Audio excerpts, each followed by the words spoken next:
नोंथांमोनखौ आंनि इउटुब चेनेलाव बा फेसबुक पेजफोराव गासिखौबो बरायहरबाय स' दिनैनि भिडिअ जाहैबाय आङो माने रिमिनाखौ नायनो थांगोन आरोना रिमिनाखौ लाबोनाया दाख्लैनो लाबोदों बाट आं दिनैसो थांगोन माने टाइमा मिलायथाराखैमोन आंना एकदम ओमफ्राय आं दा रिमिनाखौ खबर लानो थांगासिनो ओरैनोथ' फनाव खबर लागासिनो गामिखा बाट न'खरनि बारबानो मोनो बा न'खरसे बारबानो मोनखायो थेवबो माने आनकमफर्टेबल माने थांनाय जायाखैमोन आरोना आंना ओंखायनो दा थांनोसै आङो स' नोंथांमोना नायलांबाय थादो रिमिनाखौ न'आव लाबोबाय रायजोबो आरो रिमिनानि कन्डिसना दा माबायदियाव माब्लानिफ्राय माब्ला माबायदि जानाय आं जास्ट बेनाव सोंनाय सेस्था खालामगोन माने सोंगोन आरोना आङो थौदो रिमिनानि हाल सालखौ नोंथांमोनाबो खबर लाफादो आंजों लोगोसे थौदो फाइनालि गाइसमोन आङो रिमिना होननानै न'आव मोनफैबाय माने मोनफैनो माने मा न' खाथिखाना उसुंसेनिनोखा ओमफ्राय दा आं रिमिनाखौ सोंनोसै माबायदि मोनदों देहाया दा माबायदि दा आं रिमिना उनाव मोनफैनाय लोगो लोगो आं माने रिमिनानो माने मा होनो आयंआ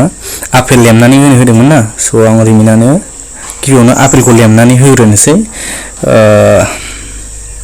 नोंथांमोना नायलांबाय थादो जोबोद दुखुबो मोनदों ओमफ्राय जोबोद गोसोखौ गोग्गानायबो मोनबाय आं माने एसेबाबो मोजाङाव फैबाय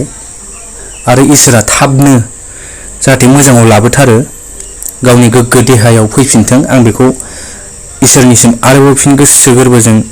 आरज बा मिजिं खालामबावबाय स' आं दा आपेलखौ लेमखांनानै रिमिनानै होनोसै आरोना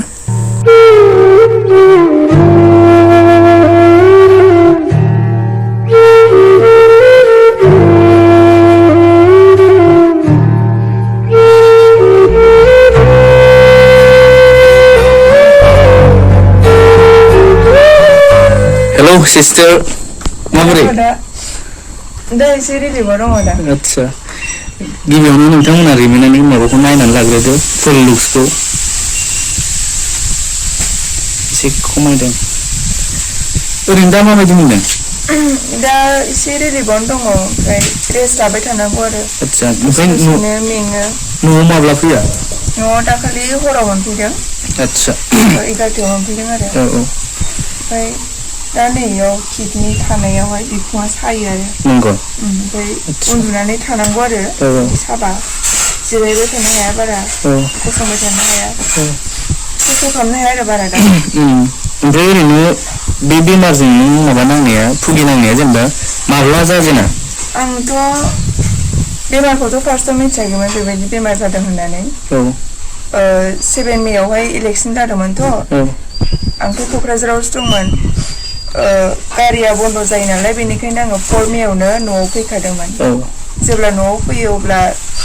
गोलाव गारि ट्रेभेल खालामनाय आथिङा बुबोदों आरो ओमफ्राय आं सानदों गारि गाखोनायखाय बास गाखोनायखाय बुदों बिदिनो थादों आरो आङो ओमफ्राय उनावहाय इयावनो नायदों मेडिकेलावबो बिदिनो आंखौ टेस्ट खालामाखै आरोना मोसौफोरावहाय जेबो टेस्ट खालामनानै नायाखै मुलि हरग्रोदों ओमफ्राय हामाखै आरो बेफोर खाथियाखै बिदिनो मोखाङाबो बुयो गोदोनायाबो बुयो हामो सेनफिनो ओमफ्राय बिदिनो आङो क'क्राझारावबो थांफिनबाय भट होनानै बेयाव न'आव थानायाव एसे सेमदोंमोन सेमनायखाय आङो न'आव क'क्राझाराव थांबाय मुलिफोरखौबो लानानै ओमफ्राय थांदोंमोन दा बुलांलायबाय आरो आखाइफोराबो बुबाय ओमफ्राय आथिंफोराबो बिराद बुदों आरो ओमफ्राय हरावहाय बारा जाबाय गोदोनायाबो बुबाय गोदोना बुबाथाय नांथा मोनो हरावहाय आं उन्दुनो हायाखै आरो नांथाबाय थादों खस्थ' मोनदों ओमफ्राय अखानायैनो आङो मेडिकेल कलेजाव नायजाबाय ब्लाड टेस्ट खालामजाबाय ओमफ्राय बे इउरिनखौबो टेस्ट खालामनो होदोंमोन अब्ला आङो इउरिनखौ कालेक्ट खालामस्लाबनो हायियाव आङो क'क्राझाराव इउरिनखौ टेस्ट खालामनाय जायासै ब्लाड टेस्ट खालामनायफोरावनो एसे मिथिखाबाय आरो किडनियावहाय सासपेक्ट खालामदों किडनिनि प्रब्लेम होननानै ओमफ्राय होजोंनो एडमिटबो खालामनो नागिरबायमोन नाथाय होजों रावबो गैया नालाय न'आवहाय लेंहरबाय थानानै बेवहाय मुसुलफोरावहाय नायजाबाय आरो बेवहाय इउरिन टेस्ट खालामनायाव ओमफ्राय मिथिबाय आरो बेमारा किडनिनि नेफ्रटिक सिन्ड्रम जादों होननानै ओमफ्राय इयावनो नायनो नागिरदोंमोन खिन्थु उनावहाय एसे बारा जानायखाय आंखौ जिएमसियावहाय ट्रेन्सफार खालामनाय जादों जिएमसियाव माब्ला लाङो नोंखौ जिएमसियाव आंखौहाय 13आवहाय लांनाय जादोंमोन 13 मे आच्छा 13 मेनिफ्राय ओमफ्राय दाख्लै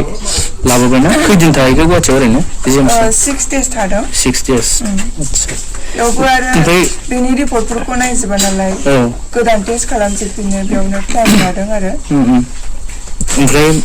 किडनि प्रब्लेम ओमफ्राय बियो मा किडनि बायदि मोननै थायोना ओमफ्राय मोनसेल' ना ओरैनो मोननै माने आंना दा बिदि लाइनाव थांथ'वाखै माने डेमेज जाथ'वाखै आरो खिन्थु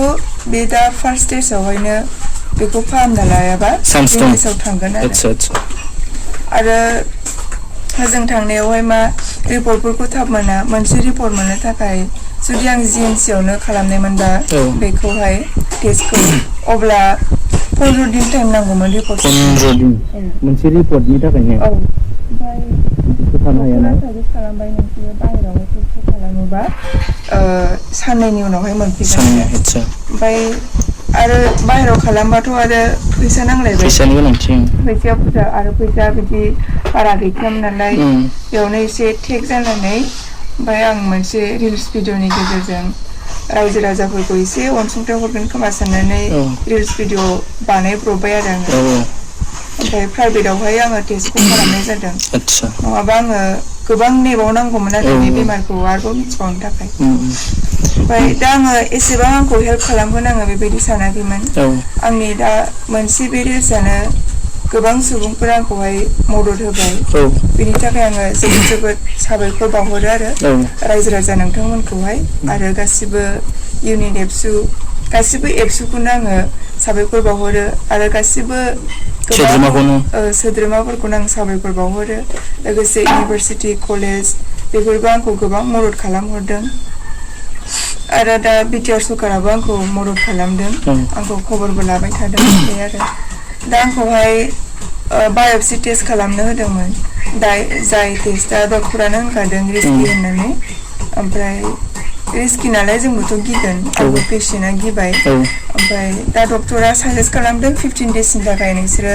मेडिसिन जाहैथ'नो हागोन रेस्ट लानानै बेनि उनाव चेकआपआव फैफिननांगौ आरो चेकआपआव ओरैनो खैदिन थांनो होदों दा 15 डेजनि उनावहाय 15 डेजनि उनाव आच्छा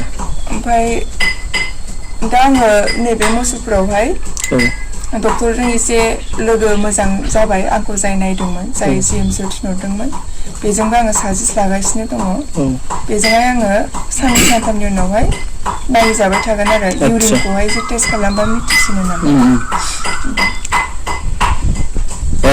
बिनि गेजेरजोंनो आंबो गासैबो सिस्टारखौ जा हेल्प खालामबाय जा थाइसे थाइनै हरनानै बिनि जानानै आंबो रोजा रोजा साबायखर बावबाय स' थेंक इउ स' माच बिनानावखौ माने अननायनि थाखाय मा होनबावनो आरो माबाफोर होनबावनो रायजो राजानिसिम दा गोदना बुंनायफ्रालाय गैला मोखां बुंनायाबो गैला ओमफ्राय सिथर माननाय जादोंमोन ना मानदों बिनि गेजेरजों माननायबो जादों ओमफ्राय दा दाख्लै बावैनिफ्राय बे किडनिनि बेमार जानायनिफ्रायनो